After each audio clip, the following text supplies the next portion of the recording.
Hello, everyone. Welcome back. This is round two of the round table, round two.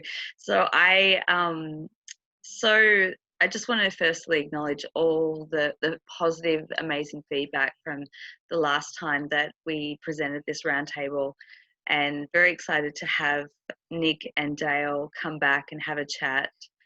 Who knows where we're going to go this time? It's never planned. Unfortunately, Donovan, he couldn't join us, but hopefully we will get him back, and the four of us again sometime soon. But Nick, Dale, thank you for coming on and having another bit of a chat. I think we're going to go into some weird and wild and wonderful rabbit holes and different, theories and thoughts of what's currently happening at the moment. So thank you. Thanks, Alicia. Thanks, Alicia.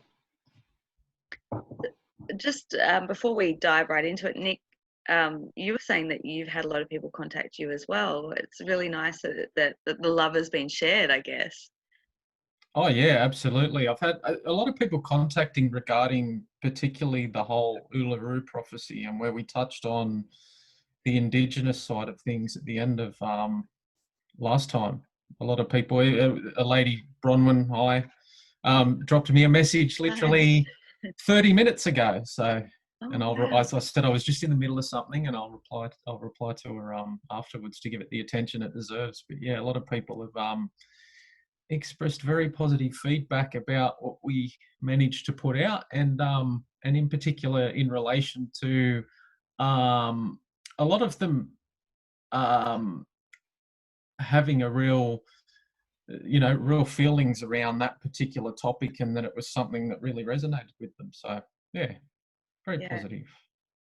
Oh, that's awesome. Yeah, I've had some really amazing people contact me on that thing too. It seems like it's a point that's really hitting so many people with that, truth resonance, if you like.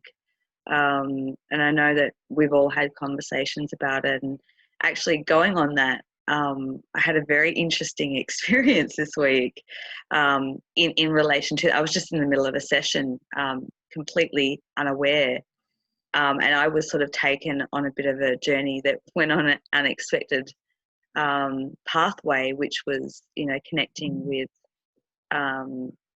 an Indigenous man who took me to Uluru and showed me a few things which caught me completely off guard. I didn't expect it, and I'm sure that that's not going to be the last time, and as it hasn't been the first time, because it got me thinking that I think going back about 18 months ago, I kept seeing Uluru either in meditations or during sessions. And so I actually want to go back to all my session notes now, because I'm like, wow, I reckon there's so much information. And when I came out of that session, I was a little bit gobsmacked, and I sort of contacted you, Dale, and I was like, oh my God, you've got to listen to this. And thank you for my client for allowing me to share that.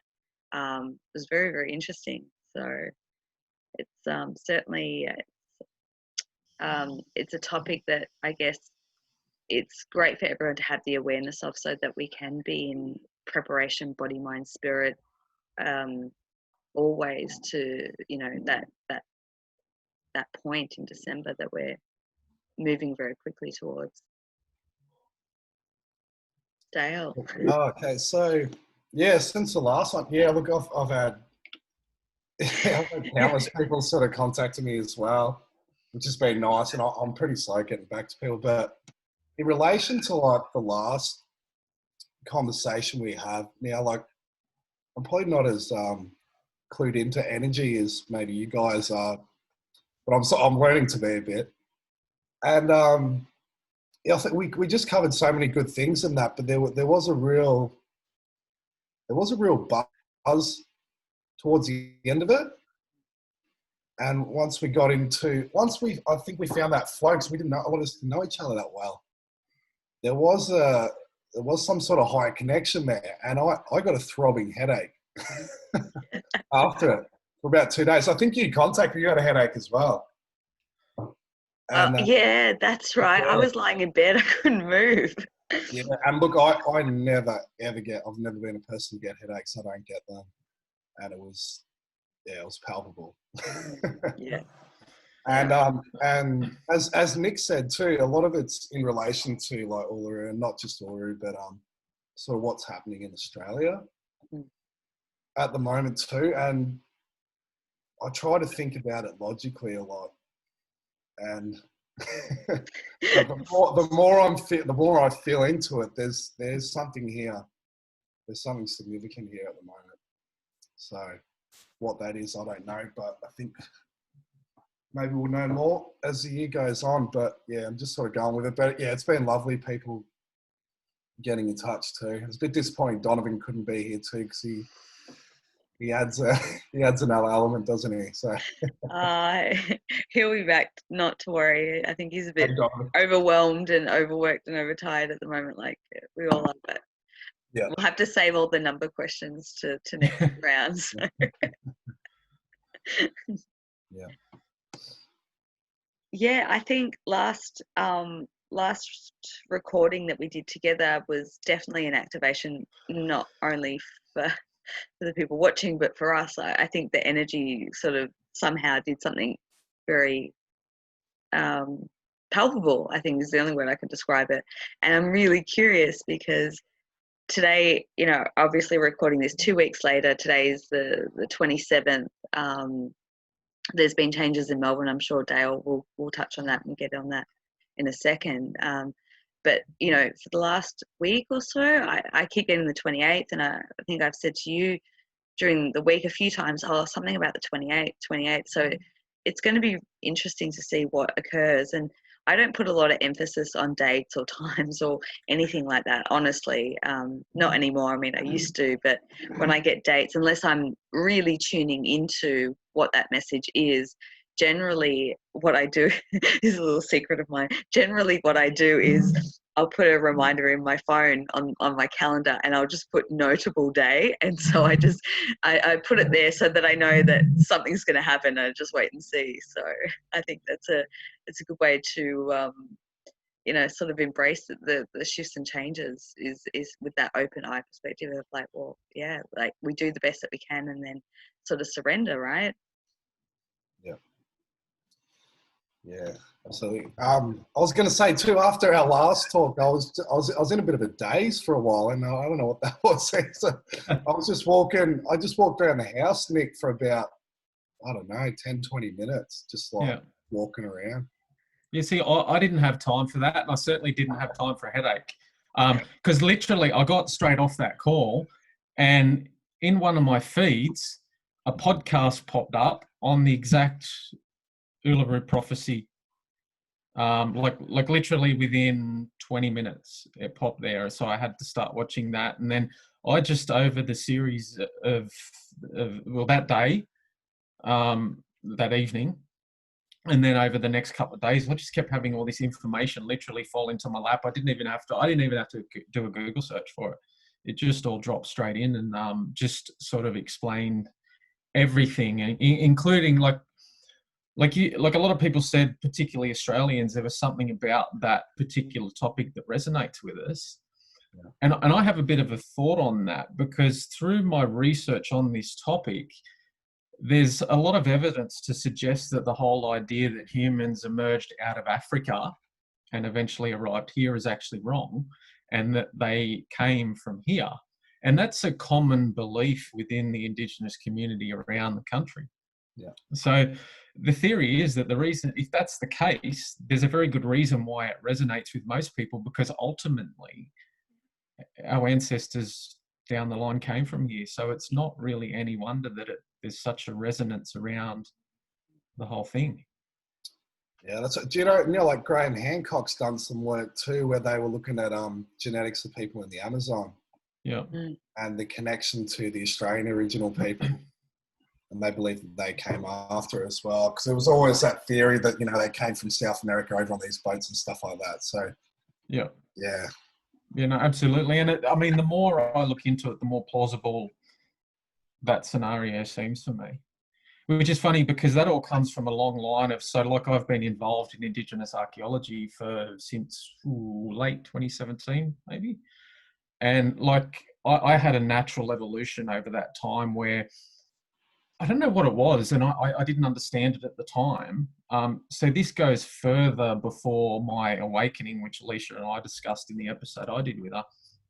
And I started to look at the way archaeology was being done, and I just started to get this feeling that we're missing pieces, and it's not very accurate. So I started looking at alternative ideas and things like that, and I stumbled across Graham Hancock's work.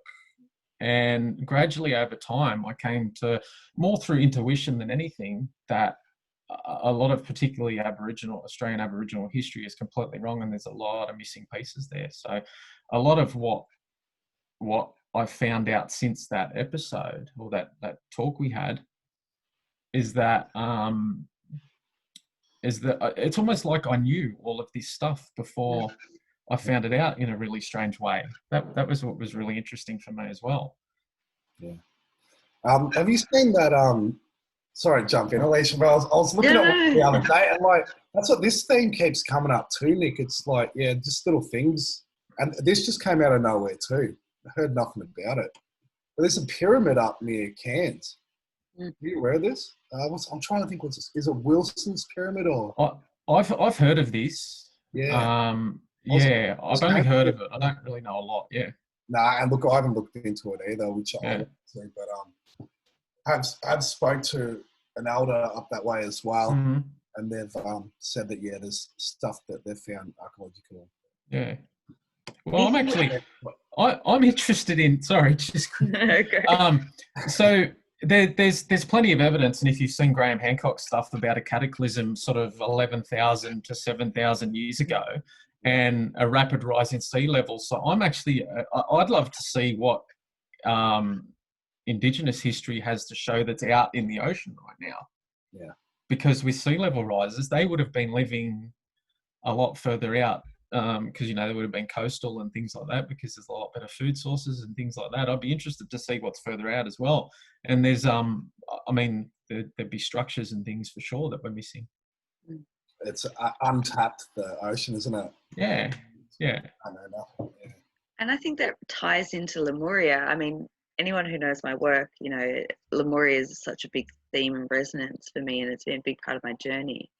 I think I woke up, I think it was around 2015, and I was literally hearing whisper in my ear saying, Lemuria. And so I had to go and do all this research around it. And, there's so many different theories of when and where and things like that. But I think it ties into, because I was watching, I think it was just in the last couple of weeks, I had this epic, like, oh my goodness, like everything starts to fall into place and make sense, because I've always had this theory about like the cedars. And so when you look at the let's say one of the true versions of human history, we'll say one of them. I don't want to go down to get too complicated, but I see it as like, the planet was seeded from, the Pleiades, different, star nations, and then, humans sort of evolved, and then we've got Lemuria and we've got Atlantis, and at the fall of one of them, there was like this seeding that happened, to keep the knowledge and wisdom of fifth dimensional consciousness for this time right now, right? And so I had all this concept, and then I listened to something connected to Stephen Strong, and when he was talking about Lemuria and the Indigenous people of Australia, and I was like, oh my God, that's basically the theory that I've had running around in my head, except it has this slight twist that makes so much sense to me. So it's so exciting when you come across information that has a resonance that you kind of knew all along, like intuitively, or you had these little nudges or knowings, and then you come across some information and it was like, oh my goodness. Yeah. So. Absolutely. So Yeah. as far as like the seeding too, sorry, Nick. No. As far as like the seeding too, there's an interesting one. I think I don't know if I touched on it last time, but they've brought out these new coins that are going to come out. Have you seen these? Mm-hmm. So they're like, there was an article on the other week, and it's they're basically Indigenous style new Australian coins, And one of them is, it's called the Seven Sisters coin or something like this, right? And this is tying into all this stuff. And then I was listening to JCK the other day, and she was talking about being part of some sort of ceremony with Seven Sisters around Uluru. And then she lives in Western Sydney, which she's found out too is also called the Seven Sisters. That's where you're from, isn't it? Yeah. It is, yeah. Yeah, I think she might be a bit more out in the Blue Mountains or something like that. Yeah. But I'm at the foot of the Blue Mountains, so she'd probably be 20, 30 minutes away, yeah. Oh, right. So isn't that interesting that you're there, Nick? And so absolutely. That was called the Seven Sisters too. So whether that is a particular ley line that's running into that area. But and then I've also heard from another tribe over in Perth, and they talk about being seeded by the Seven Sisters as well. So cross continent.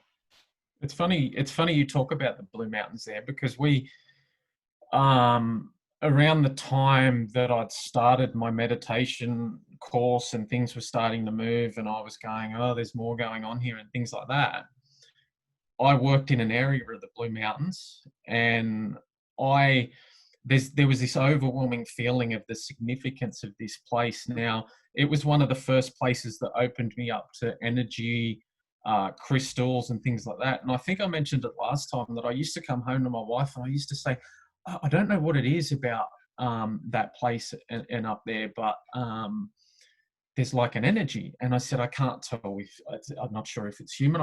There was also like a sadness up there as well. Because it was an area where, put it this way, you jumped off the boat. You have to get down there by boat because it's part of the Sydney catchment. And when you jump off, you will trip over artifacts that you could only dream of elsewhere and things like that. And they're cave paintings, occupation over thousands of years. But like I say, there was this overwhelming sadness. But then there was also the energy, and I don't know if it was related to the crystals, because the place is filled with quartz and this myriad of other things. Like there were big, I wish I knew at the time, because there were just big chunks of it that had eroded away and lying on the ground and things like that. And it was a really moving place. And one of the interesting things is, I mean, given that it's a Sydney catchment, you're not supposed to go in there. But there was a lot of non-disclosure agreements signed and meetings where phones couldn't be, weren't allowed there and things like that. So it was the government were very secretive. And we even talked about it amongst ourselves, the parties out there for the Indigenous archaeology, about why it felt like there was something up there that they didn't want known. And the Blue Mountains is vast, isn't it? Oh, yeah. Yeah. Well, I think it pretty much, it spans New South Wales at least, doesn't it? Yeah. And it's thick bush, isn't it? Oh, yeah. Yeah. Yeah. A lot of it's like, for us, we had to take a boat because you couldn't drive where we were going and things like that. Yeah. It was about an hour boat trip up the dam and, just rugged wilderness. Yeah. I want to go on an adventure now. We're coming to visit, Nick. I just drive past me around it. I would never ever say that I wouldn't sneak in there because it's the law, but I would sneak in there. Yeah, it's too powerful a place. And it's something that it calls you back once you've been in there. Like it's something that I'll never be the same for being in there. And they are looking at actually raising the dam level, so. Part of the wilderness that we were in will end up underwater at stages and completely unrecognizable. And even now, we haven't been up there within, for a year and a half maybe, and it does still call you, and you still do feel terribly sad about what's happening up there. But I was thinking too, Leisha, sorry. No, go. You know how we sort of touched on Uluru and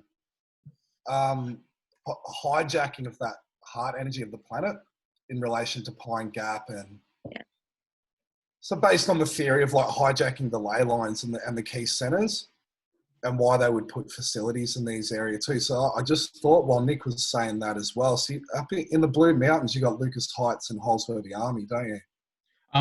No, Lucas Oh, right. Heights is no. They're off. They're towards the coastline. They're more, Right. yeah, yeah. No, they're not part of the Blue Mountains. It's not part of the Blue Mountain, yeah. No. It's similar in proximity. But I mean, if you talk about these ley lines, the dam you can't get to. It's literally filled with something like 6 Sydney harbours at the moment. Right. And you're not allowed anywhere near it. Yeah. So, are you thinking what I'm thinking? Like, what's going on underneath there? And look, I'm going to go out on a limb and just say I live in the Dandenong Mountains here. And it's funny because I've always been drawn to the Blue Mountains and I haven't actually got there. So Wow. once all this thing, Yeah. whatever, when I can leave my house, I'll go on a road trip. 100%. Well, I've been to plenty of places within the Blue Mountains, but as you know, not all places are the same. And like I say, this particular place, I've not found anywhere in the Blue Mountains that's quite energetically like this place. How interesting, because I'm comparing it to there's a dam not too far from where I live. And I've always said it's my favorite place. Anytime I need to process something or whatever, I go for a drive there. And often I get called there at night time. Wow. And there's so much activity that happens up there. And I have taken people there on numerous occasions. Sadly, I learned in my 20s not to take a date there because it scares them when I hear back from them. But I've literally seen spacecrafts come out of the water there, interdimensional ones. There's a lot of high activity. And I look back now, I'm like, I can understand why I'm drawn there. And I wonder what's going on underneath the water. So that's why I was like, oh, what's going on underneath the...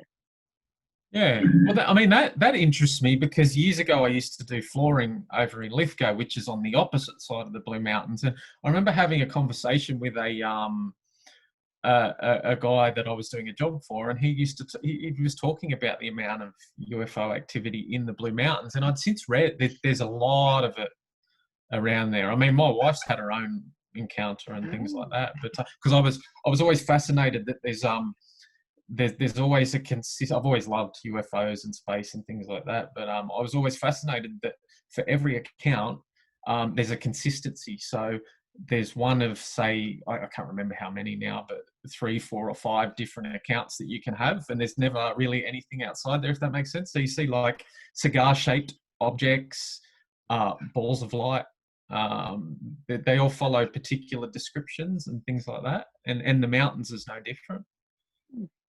Yeah. But you're in an interesting area too, Alicia, because I came across one the other week when I was doing a video, just some research on the Royal Commission into Child Abuse and institution of child abuse. Yeah.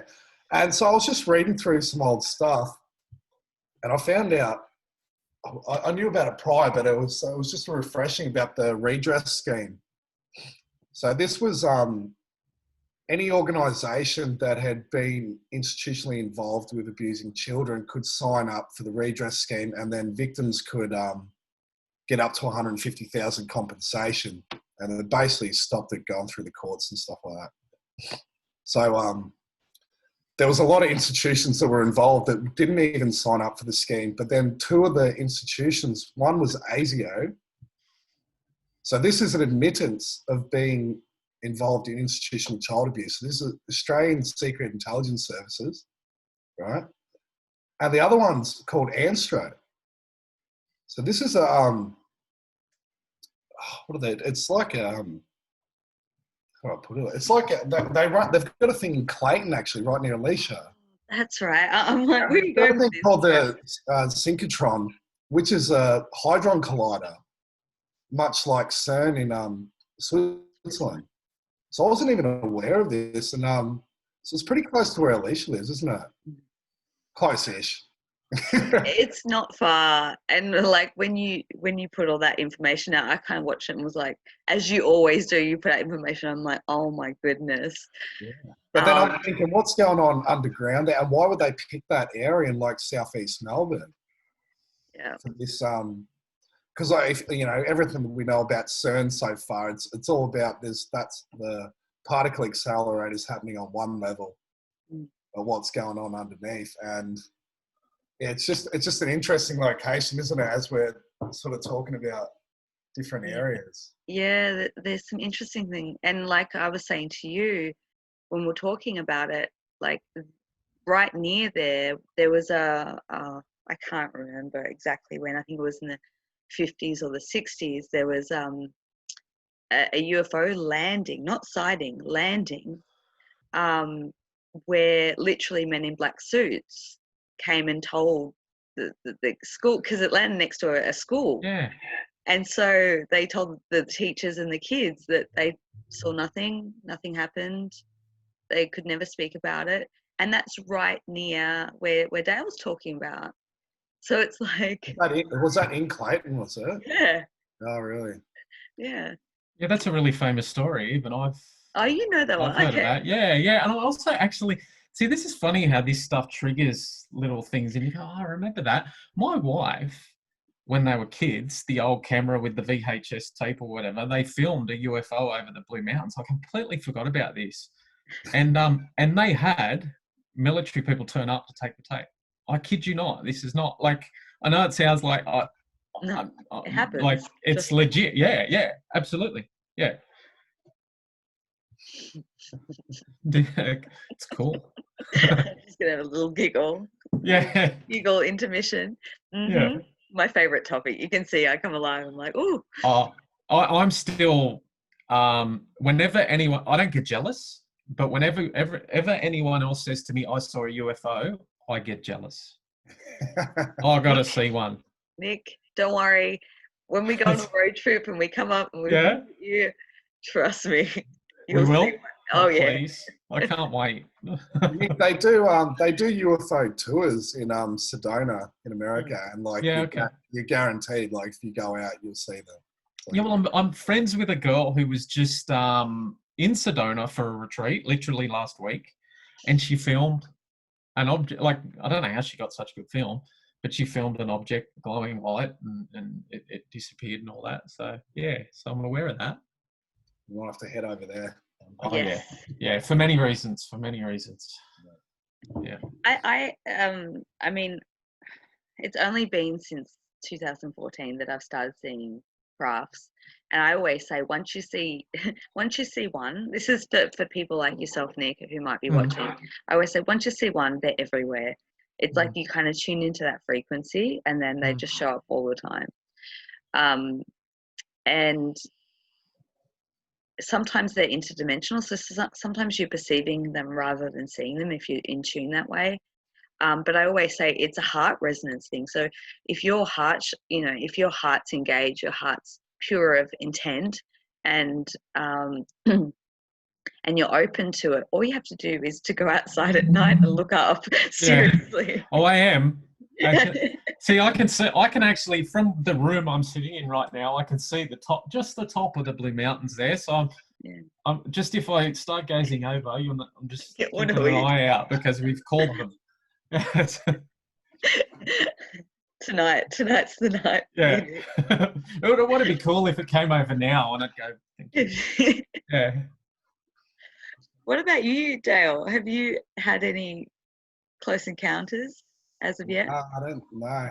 Never. Well, I told you I saw this orb earlier this year. Now, was this a UFO? I guess so. I don't know what it was, but it was just a blue light, and it sort of it pulsed and then changed in size.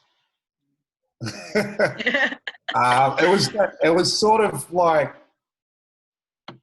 it was within reasonable distance to me, maybe 100 meters, but then it sort of like went into the sky, and then it just boom, just bolted, and it left a tail as well of blue.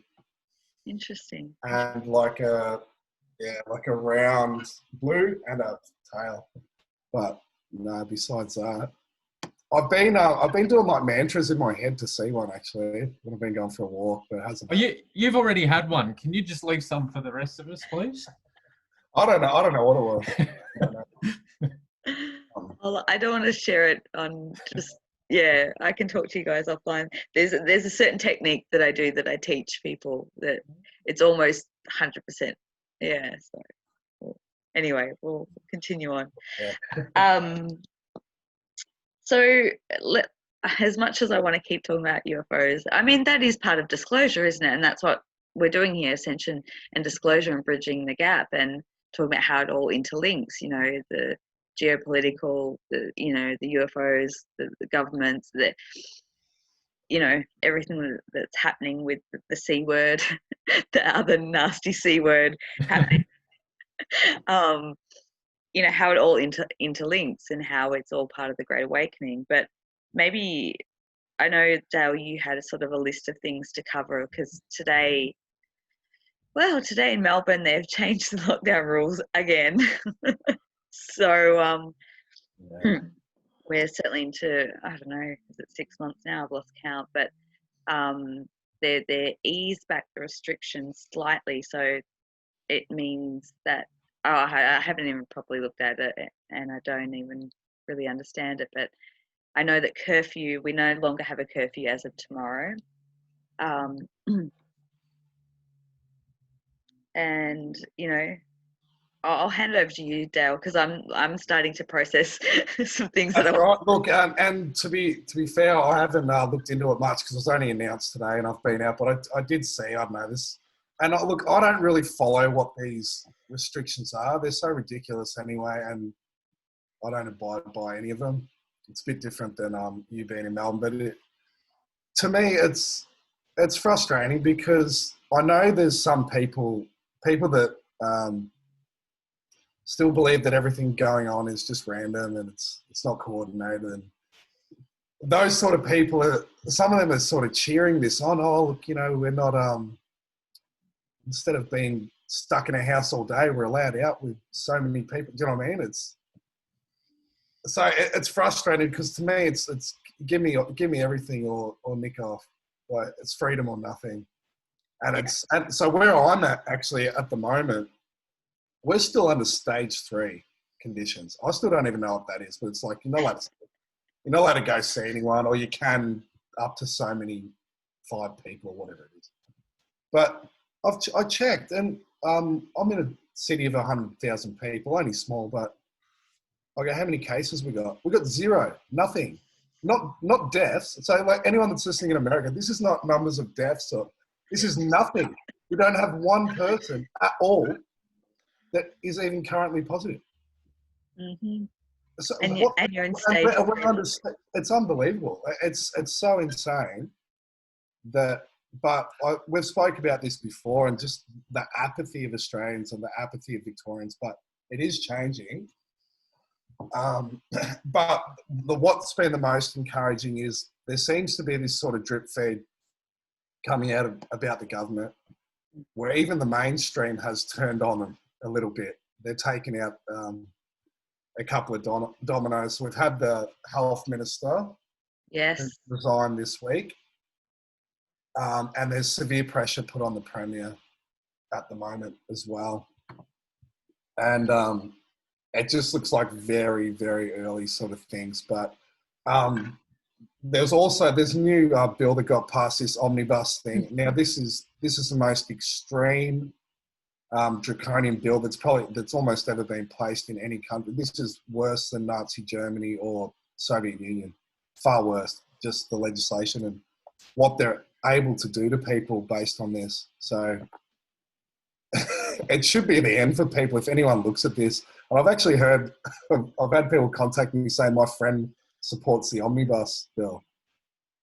And it's unbelievable to think that someone's that far.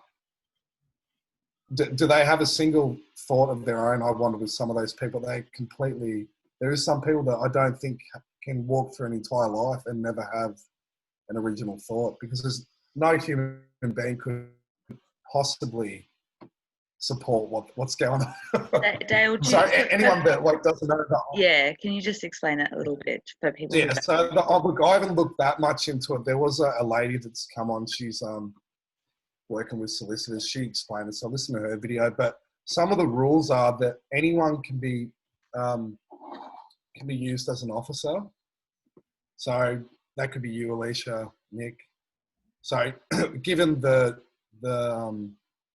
powers of a police officer for arrest.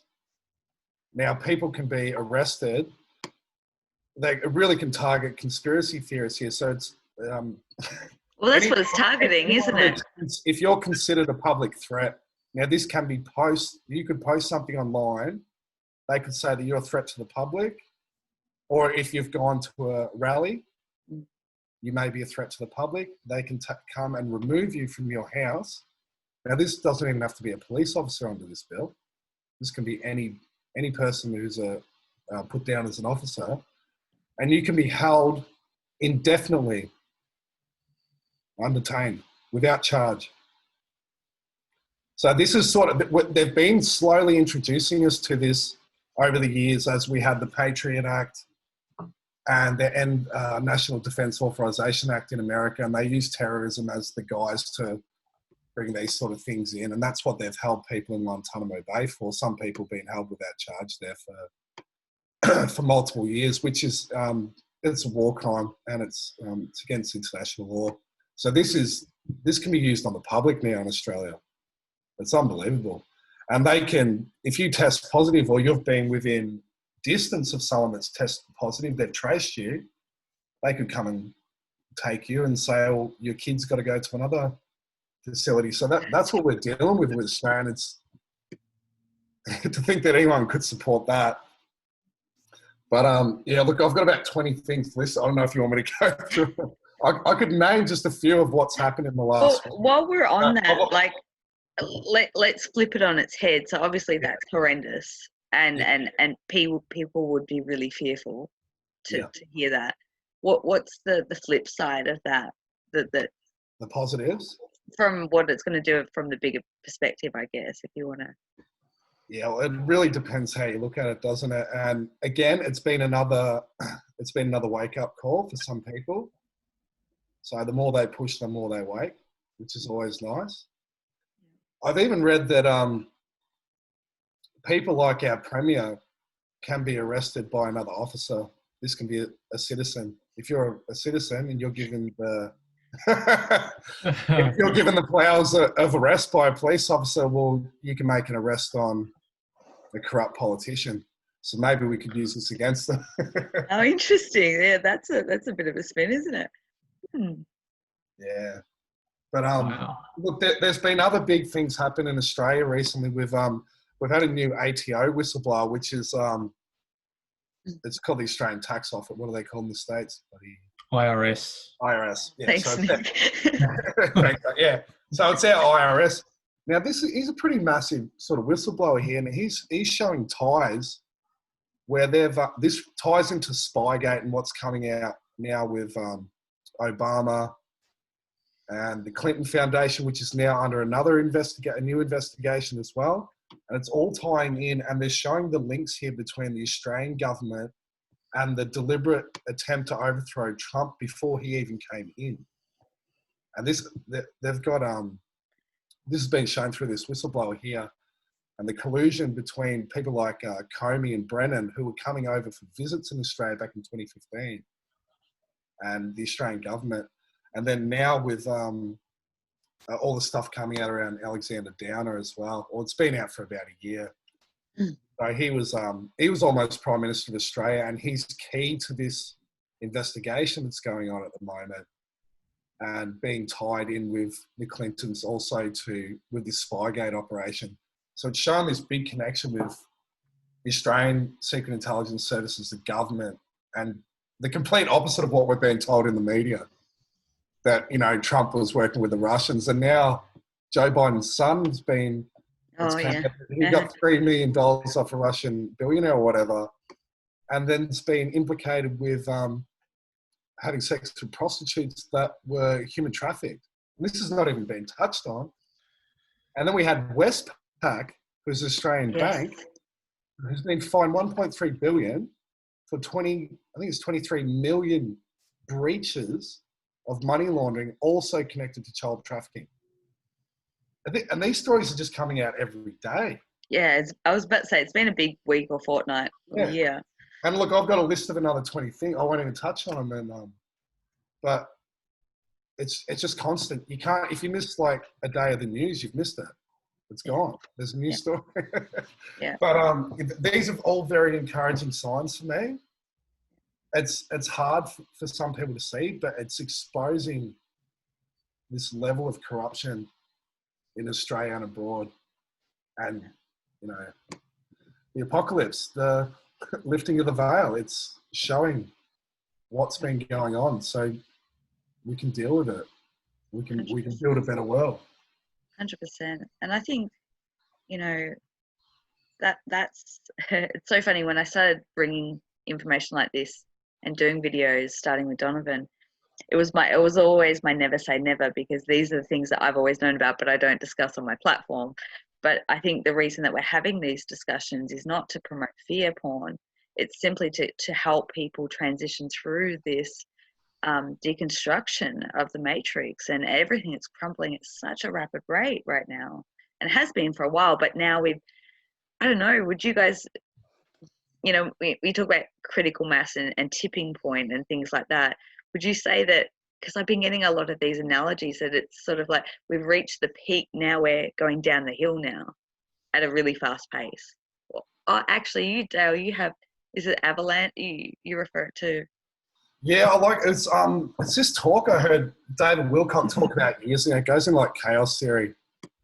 He always talks about lots of sciences that are built into the universe, and one of them, he calls it an interconnected complex system, which is what we're living in now. If you think, especially with our interconnectedness of the internet now you're making connections with people all the time, especially someone like you, Alicia, all around the world. And this is the great thing of technology. Unfortunately, you know, with the internet, it come into existence through DARPA, and it was meant for nefarious means. That was its purpose, but it's done a backflip on them as well. I think I shared a meme the other day about. Sorry. I shared a meme the other day. It was like, one of my favorite was that guy from Ancient Aliens saying how, you know, it's the internet's created a platform for starseeds to find each other. It's so true. I mean, without the internet, I wouldn't have met you guys. Like, and so many people, you know. So but that's what I think they did, was they wanted to bring in this AI system, and the AI is near as old as the universe. We were just the next in line, and we've been prepped for this AI to come in and assimilate humans with us for a long time. So it had to create the internet, but by doing it, it created this complex system as well, interconnected complex system. But what happens is, Wilcock talks about it like an hourglass, or if you think like sand coming out the back of a truck, right? And it builds up to a certain point, and he calls it that they don't know at any point which grain of sand is going to cause the collapse. And he said they've run computer models on this, and they cannot do it. There is no way they can predict which grain in the system of the complex system will cause a collapse. But what happens when it does collapse, it forms a greater complex system. So there's a period where it breaks down, and this is chaos, right? And this is, I feel, what we're going through. But then eventually it forms into a higher complex system. So, I had something I was going to say that I forgot.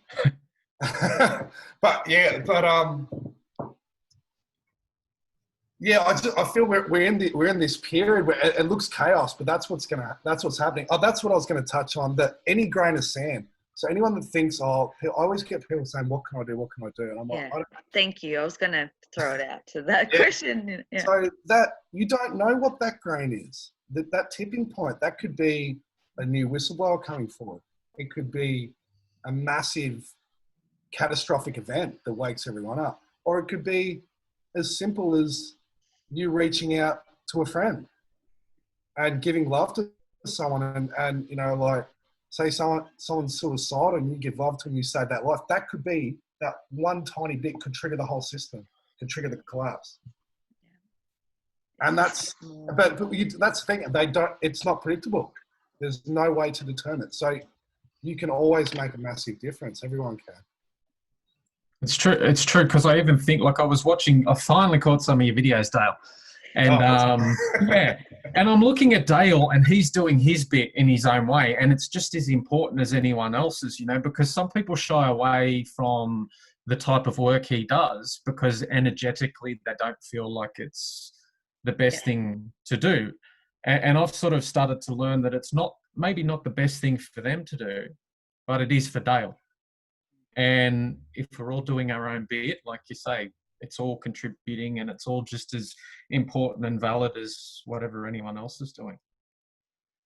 yeah. Everyone has very, very specific roles in that, and sometimes multiple roles. You know what I mean?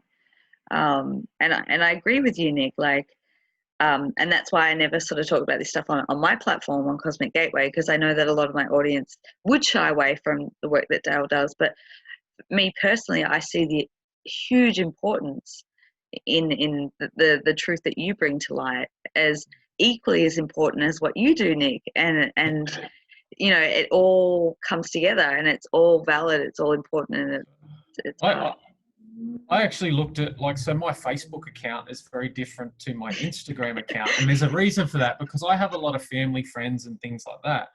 And I don't like Facebook. I'd probably rather not use it.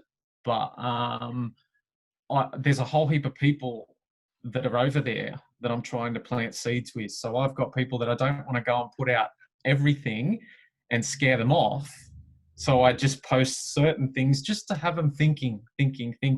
So I'm just simply using their platform as a tool to get to a certain type of people. I'm very much the same, Nick. That's my Yeah. yeah.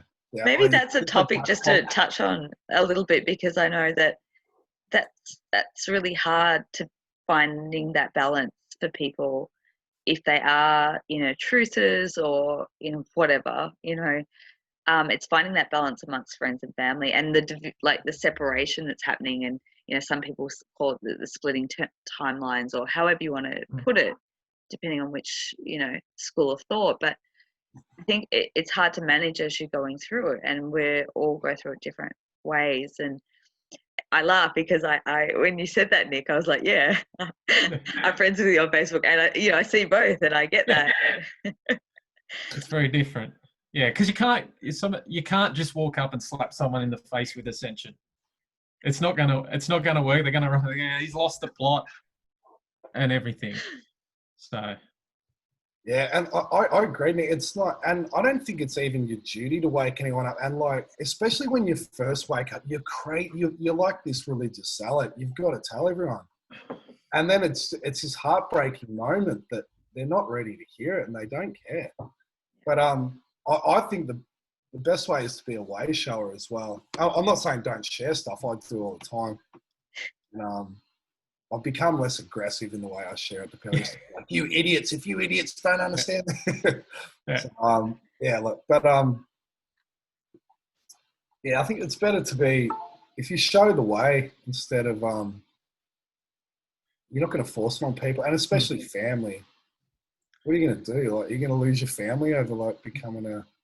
But then there's the balance between speaking your truth. Yeah. So for me, I mean, I'm not necessarily fully speaking my truth over there, but I am in terms of what's going on in the world. So Yeah. Yeah, that's right. And you can't have the same conversations with different people. You've got to, you know their level, and I say like the 5-10%. So you'll give them something, and then if they're not even taking that, then you back. But if they are taking that, you push a little bit more. Past the 10%. Yeah. Yeah. Well, like, I mean, even it was that meme you talked about, Alicia. I commented on it that I've met so many wonderful people. I didn't like Facebook, but it's been great for that. Yeah. And somehow my mum found it and posted a wow face on the comment, which I found hilarious because somehow I don't know how that happened, but no, I don't care. Yeah. But at the same time, I found it interesting that she. I think that's an interesting. I've learned about this over the years. It's an interesting function of Facebook that if you comment on something, it comes up in people that you're friends with comes up in their feed, in the algorithms. And that's why sometimes I'll share those memes about the people who don't comment, but they'll like or watch, because they know so many people have been caught out by like commenting on one of my posts, and then like, my boss saw, and now they're asking me what's Cosmic Gateway, and Yeah, it happens. Yeah. I've got a block of about 100 people on mine, and it sort of grows.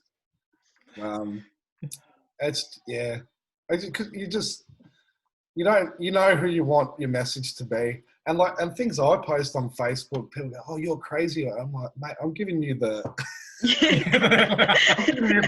the bottom bit. I'm like, I'm not going to take it too far. I'm just trying to show you the government's corrupt. Yeah. It's only the tiny bit.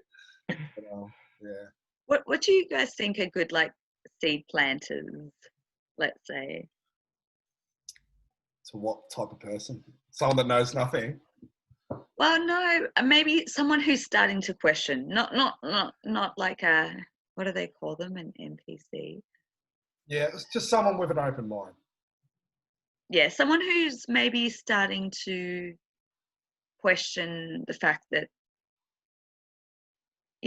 maybe the C word isn't the real reason why, like you were saying before, Dale, 0 cases in a city that's still, in stage 3 lockdown, and they're questioning like what's really going on, but maybe not exposed to some of the stuff that we have conversations about. Yeah. Do you want to answer that, Nick? Yeah. So I mean, in relation to the C word, I think the best thing you can do is try and even just direct people to find out for themselves. It should always be about finding out for themselves, because that's empowering them to make the decision rather than you told them. And they're probably less likely to shift back again. So I always just, like, plenty of people mention, and that's what a lot of my posts, like, I'll either write something that maybe poses a question. I don't like to tell anyone what to think. I don't necessarily believe that everything I say is true. But even just, go and look at the stats for yourself. People are getting arguments with me online, and I'll say, don't believe me. You can argue with me, that's fine, but don't believe me. Go and look for yourself. It's right there, and all of that. So yeah. Yeah, that's a really beautiful point, to just point them in the right direction. If they're curious about one thing, sort of open that door, right? Yeah. Push them through. No, I'm just kidding. It's like with meditation. Like, people will come and talk to me about it, and I won't say, all right, this is what you have to do. This is what you have to see. Let's do it this way, because it's a deeply personal thing. And everything's like that, because we've all got different perspectives. Yeah, definitely. And that's the thing too, when you want to share stuff, it's like within you've got your idea about what you think's happening too, and then you want to share things that goes along with the narrative of your belief as well, doesn't it, Nick? So it's really just like, you just ask him the question, but yeah, point him in the right direction. I tell people to watch that Pandemic movie, which I think there's a narrative behind that as well.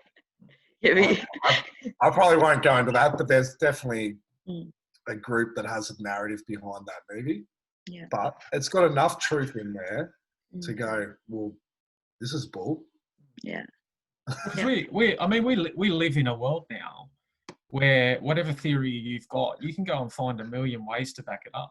Yeah, that's right. And so you can literally have multiple people who, are technically right on the same topic. 100%. And you're going to find a community of people who are going to support you with similar, feelings and concepts. And that's why it was a really important point that you brought up, Nick, is like, not stating actual fact when it comes to theories, right?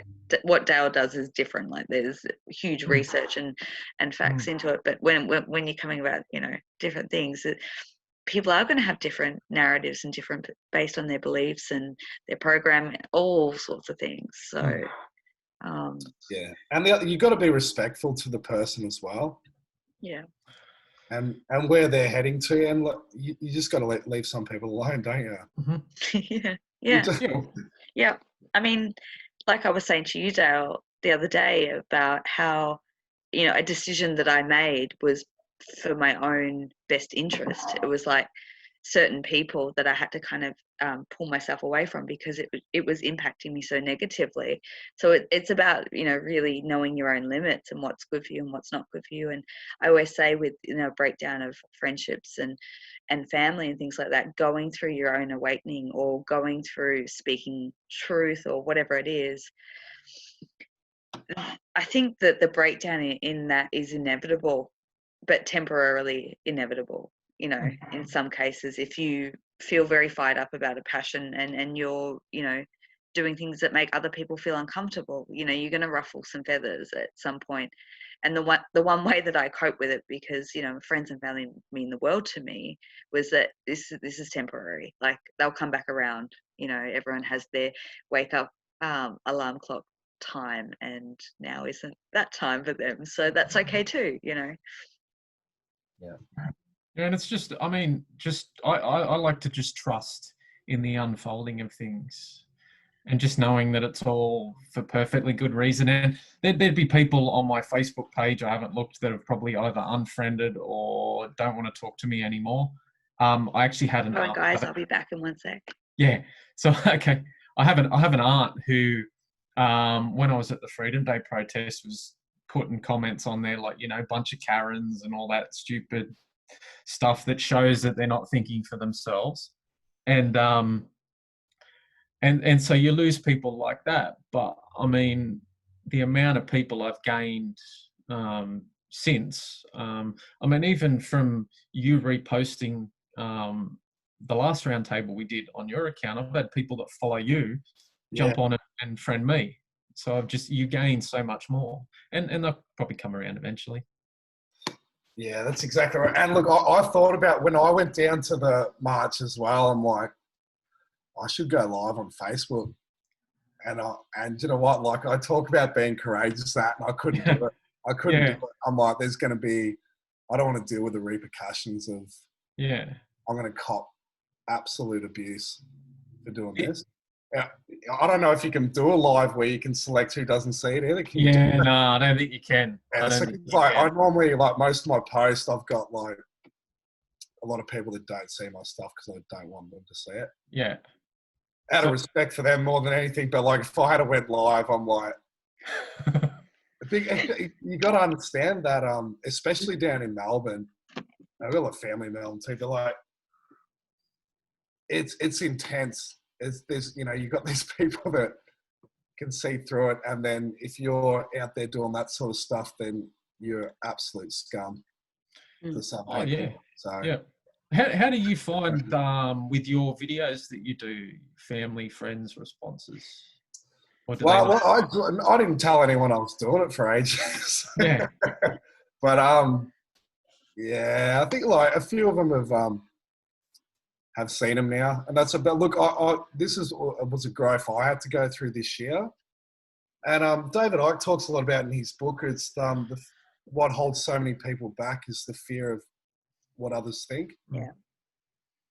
And look, I'm not free of that, but I've chipped a good way through that this year. That's been one of my biggest things.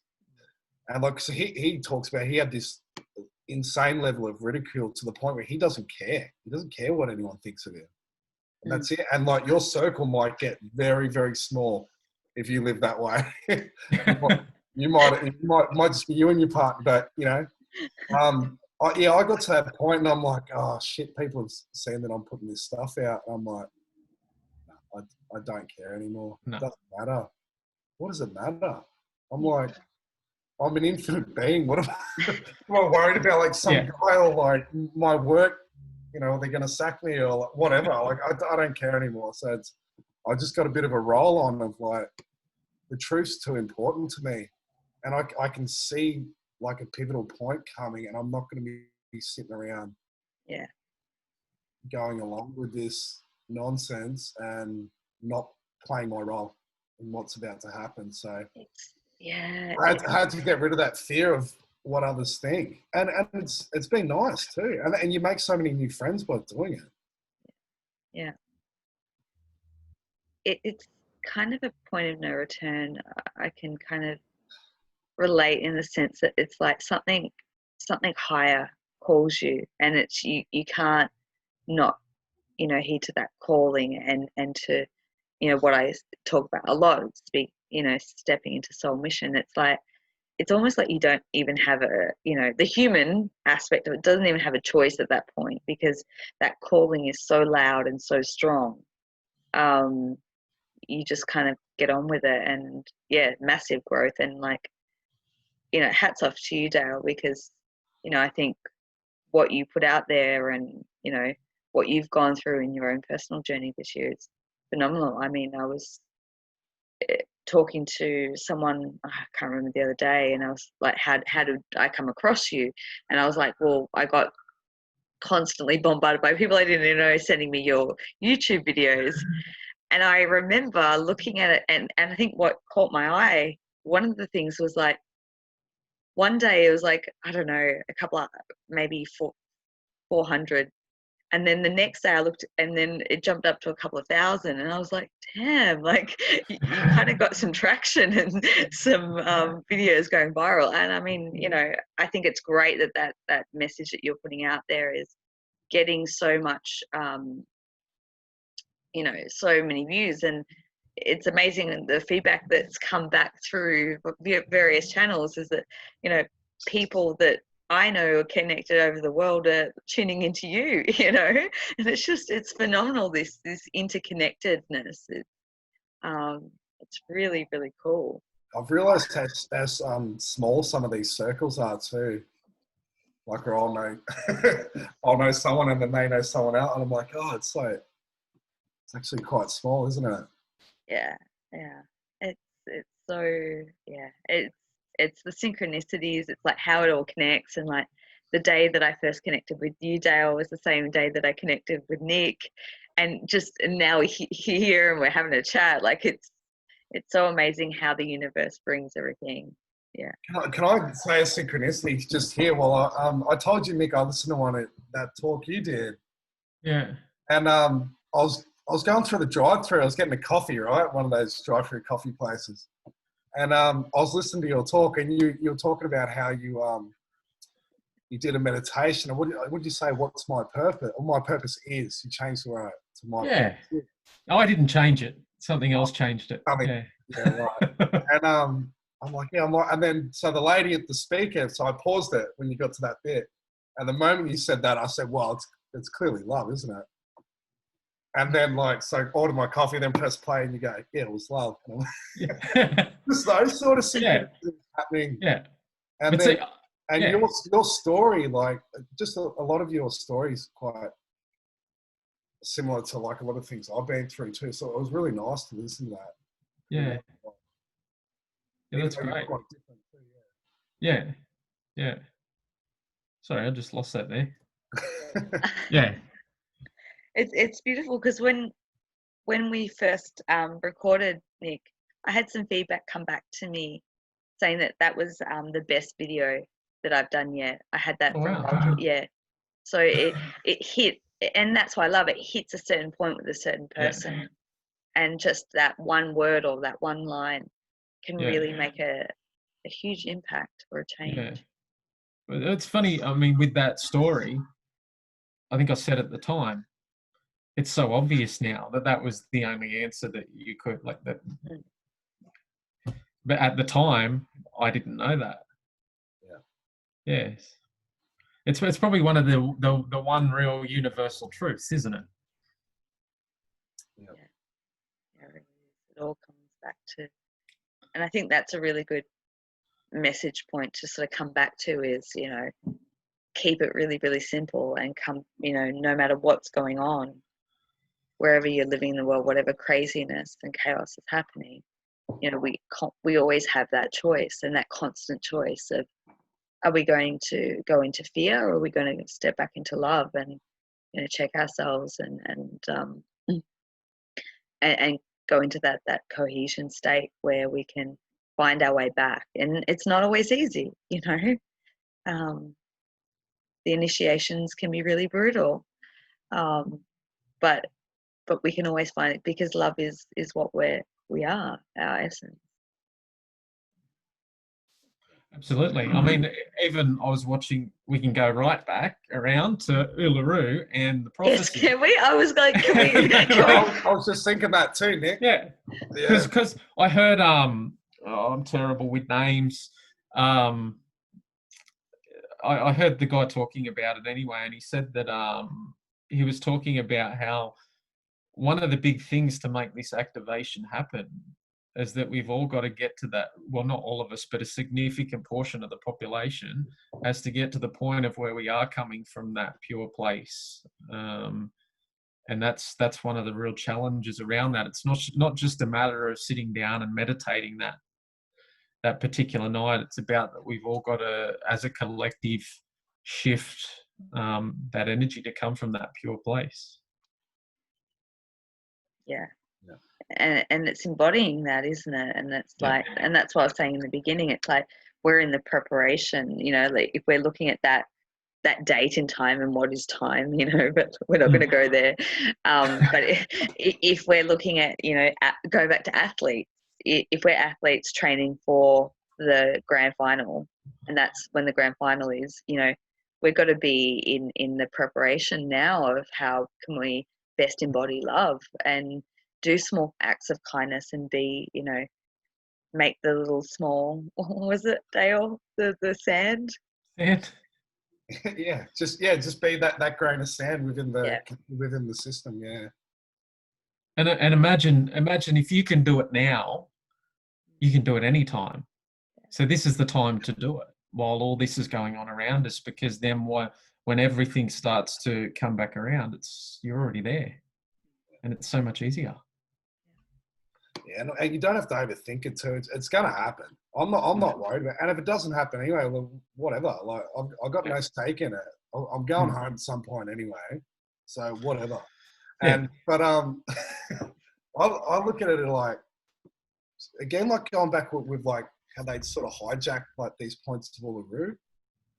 I look at it as like a poison, like think of it like a poison vaccine or whatever, and that's like the entry point. And that's going out to the body.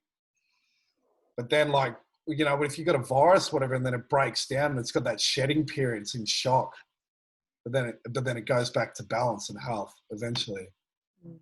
Well, I think I told you, Alicia, this week, didn't I? I had a bit of a, I don't know if you call it vision or whatever. But and this was like connected to Uluru too. And like, I won't go well into it, but I had a pretty sort of significant moment this week.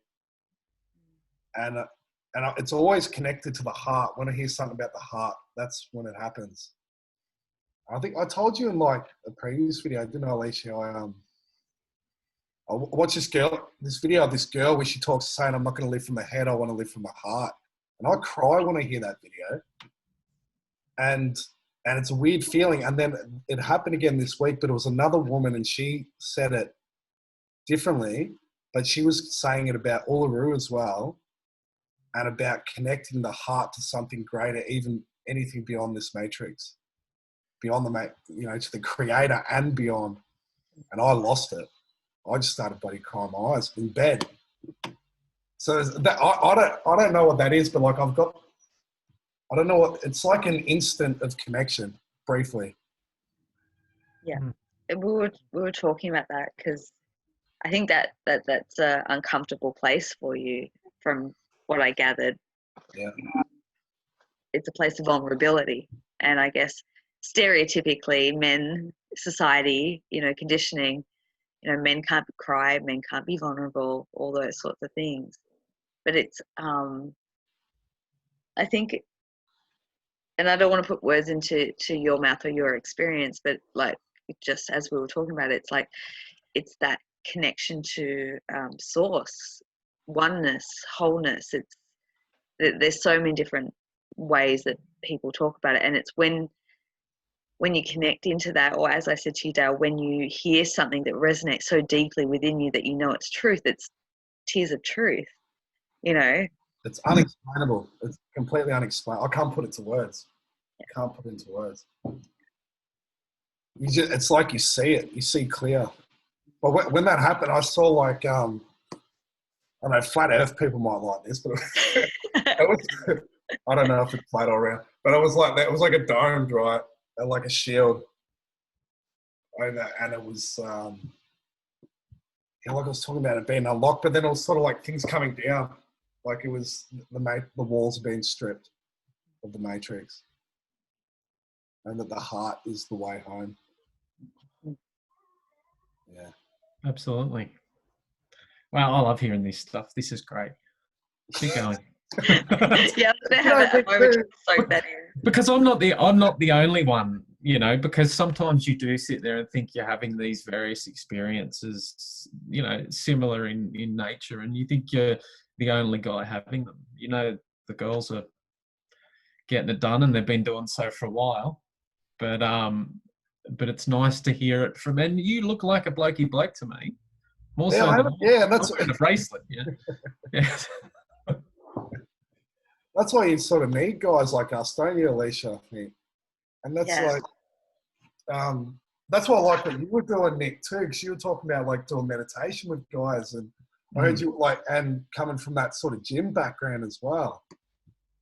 And like when I heard you talk about that, and I thought, geez, it'd be good if you could get like rugby clubs and stuff. Yep. Who would be interested in it. And I know like a lot, it's sort of changed a lot with professional football too, isn't it? They got a lot more into like Pilates, and I know they do mindfulness and stuff like that too, but like, so from your angle would be unbelievable, I reckon, if you could get into like junior sports clubs and stuff like that.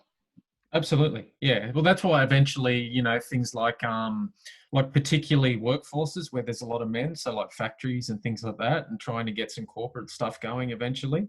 Because I mean, predominantly, I'm not interested in the money side of it, but I think going after those companies, sporting teams is a good one to access the men, sort of force them into a corner, and getting at them that way. I think that's the way to go. Yeah, because I'm going to create some other stuff that's for once they progress from that to go deeper. Sorry, we have an addition who wants to. It's actually Luna, so she's. Oh. Sorry, I've been trying to mute to not get that in camera. Sorry, guys. I get so. I feel so.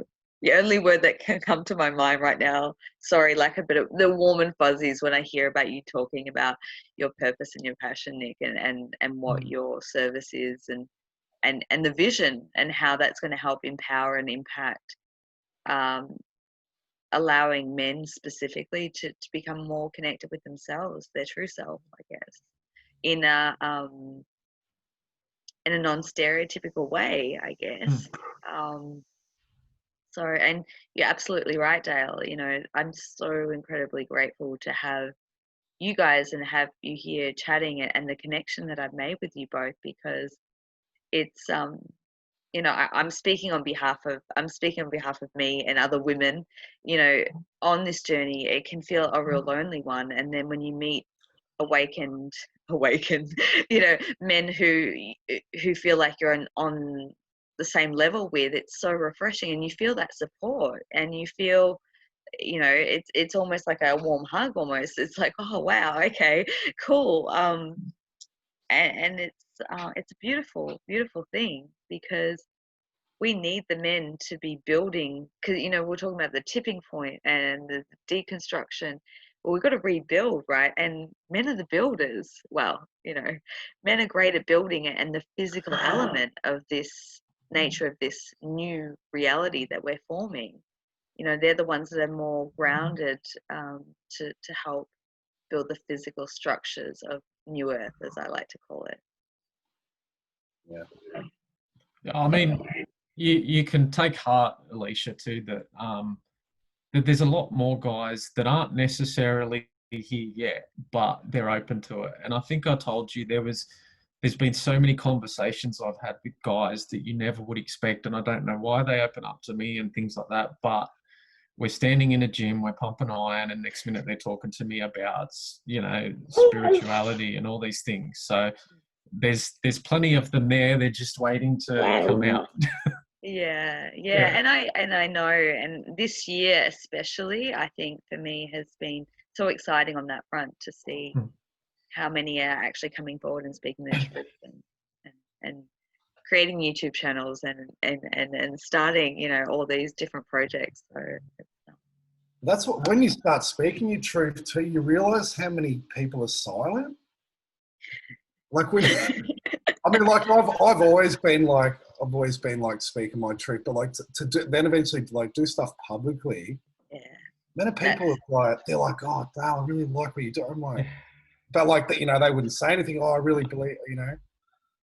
But it's like the Trump supporter, isn't it? You're not allowed to say you are. You just they just sort of sit quietly. But the more, if like my idea is, if you open up to people, you know where you stand. yeah. And then eventually, someone will come and go, oh, yeah, I know this as well, or yeah, I believe that. Yeah. Yeah. And that's where energetics might come into it, because like I said, I don't prompt people for this. They'll just come up to me and open up. Yeah. And I think it doesn't matter whether it's, you know, it's about meditation at Trump, you know, human trafficking.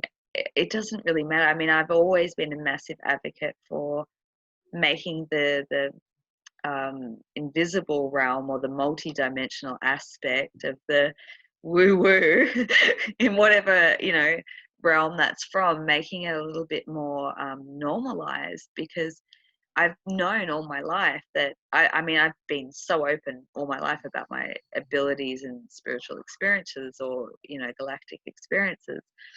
And I've always had really positive, you know, I always say that people that come to me and they'll silently say, yeah, when I was 6, you know, I got taken on a ship, or, you know, and I always hear, I never, you know, I've never told anyone this, but, you know, and it's just opening up that narrative to make it okay. And so that we're removing judgment out of society as part of this shift, you know. I think that's it's always, I think it's always worse in your head as well, isn't it? Like whenever these things happen, you always go, oh, that wasn't so bad actually. Like I'm sure, like, I don't know what games you played in your head before that you put out your videos, Dale, but as it's unfolded, have those fears come close to being true? Probably not. No. I had one that I'd made, and I sat on it for like weeks before I published it. And then I remember the moment I just went, nah, bang. I don't know how to make it. I'm like, yeah. And then I had like fear too. I'm like, I always had these, you know, conspiratorial ways. Oh, they're coming for me if I put this video out. Yeah, let them come. But do you know who came for me after? Is like, what I found was stuff that I knew to be true for a long time, just through research. Then after putting out these videos, I just got absolute confirmation that it was true by the people that were contacting me. And I've been contacted by, you know, some survivors and stuff of certain things that I post about. And it's just it's a confirmation. I 100% know what's going on now, because I'm having people with direct experience contact me and tell me about this stuff. And it's like, I already knew anyway, but it's like, oh, right, you know. But, yeah, but drop that fear though. Once you drop that fear, it's unreal. And it's not that bad, is it, Nick?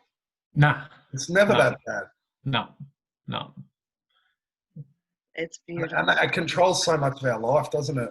Some people do spend 30 years of their life doing the same thing, because not that there's anything wrong with that, but some do it fear, don't they? And some of us can't keep doing it, you know, and we just have to leap. Yeah. And it always works out. Yeah. I sort of equate that to my own experience, because I kept silent a lot about my journey for a very long time. And I did a conference in 2018, and the video of that went on public to YouTube. It was out there at that point. But I remember after I did that, and I shared, and I spoke from the heart, and you know what? There was barely a dry eye in that house. And, you know, I held it together, and I came off stage, and this guy looked at me, and he motioned thank you like that to me, and I was like, oh, I'm still smiling. And he looked at me and he goes, he motioned, you made me cry. And I just lost it. And I'm like ripping off the microphones, and I ran out, and I just had this moment. I'll never forget that moment of relief, euphoria, joy, bliss, all this, that I did it. And you know what? It was well received. And years I spent thinking I'm going to get ridiculed and this and that and the other.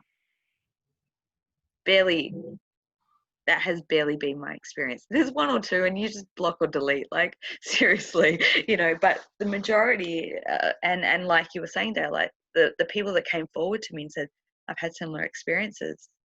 And that's when you know that you're making a difference, because what you struggle with, you're now helping someone else who's in that struggle. So. And fear is always in the future. It doesn't really exist. And there is no future anyway. There's only the now. So what are you worried about? And the payoff, like Alicia said, I can relate through. I posted a meditation online, and I had a guy message me. He said it was the exact thing he needed, and he'd been in tears and things like that doing it. And I'll tell you what, like that's fulfillment when you receive that sort of feedback. I mean, that even now makes me quite emotional that I created something that had that effect on someone else. It's stunning, isn't it? It makes in those moments, it makes everything worthwhile. Yeah. All the dark nights, all the, whatever. Yeah.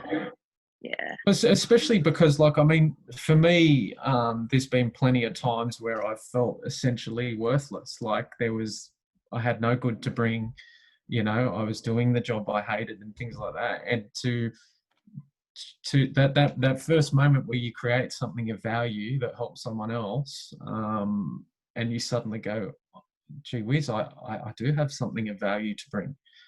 It's worth it's worth pushing through that fear, and everyone should do it. Yeah. Well, I think you've heard it here, everyone, from three massive advocates of pushing through fear and doing doing what you feel that you're called to do. And that can look, so many different ways. It doesn't have to look like our way. It's like connect in and check in with what your inner self or higher self or whatever terminology, and just follow that guidance that's within you, that sits right in your heart. Goes back to the heart, doesn't it? Always back to the heart. Yeah. Absolutely. Guys, I just want to talk to you both forever, if that's possible. But all right. Well, should we make? I'll go make a coffee. I'll settle in. I think we might, wrap it up at this point. But any lasting thoughts or words or? Dale, no. Yeah. So I just had this feeling you were going there, Nick. But yeah. Look, last words. Just do the little things. I think, and even I've had this trying to progression of your own spiritual growth or wanting understandings and sort of chasing for it. Just don't do that. Just go with the flow. Things are going to happen anyway. All you can do is be a good person. Know you're infinite. Connect to the heart. That's it. Everything's going to be fine. Everything is fine. Yeah. So about 10 minutes ago, I realised that at some point Alicia was probably going to ask us for just some final thoughts. And I had this quote in my head today, and in that moment that I thought that, it popped into my head. And I'm just going to say it, but it's a Ram Dass quote, and it's, we're all just walking each other home. And that's it. You went there, Nick. You're going to make me cry now. I don't know why, but those words, anything that has home, I get really emotional. And like, yeah, you know. It's actually my favourite quote of all time. So It's good, isn't it? mm. But you know what, Alicia? That's where we started. We started with Uluru in the heart, and then ended with Nick saying that. So that is full circle. Mm. Thank you for that, Dale, and thank you, Nick. Just Thanks, guys. thank you, boys. It's been magical as always, and I look forward to the next installment. Hopefully it won't be so long, even though it's been 2 weeks. Feels like eternity. But thank you everyone for watching. We'd love to hear if you have any, anything you want to share or any questions. And just massive love to everyone. We're all going through it. We're all walking each other. Thank you. Mwah. Much love. Thanks. Thanks. Until next time. Bye.